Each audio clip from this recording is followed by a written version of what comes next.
قُلْ إِن كَانَتْ لَكُمُ الدَّارُ الْآخِرَةُ عِندَ اللَّهِ خَالِصَةً مِّن دُونِ النَّاسِ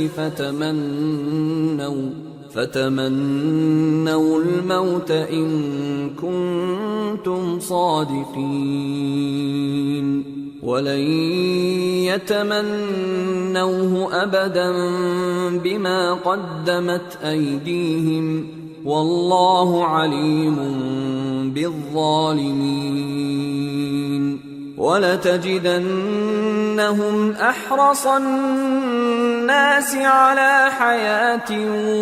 وَمِنَ الَّذِينَ أَشْرَكُوا يَوَدُّ أَحَدُهُمْ لَوْ يُعَمَّرُ 1000 سَنَةٍ وَمَا هُوَ بِمُزَحْزِحِهِ مِنَ الْعَذَابِ أَن يُعَمَّرَ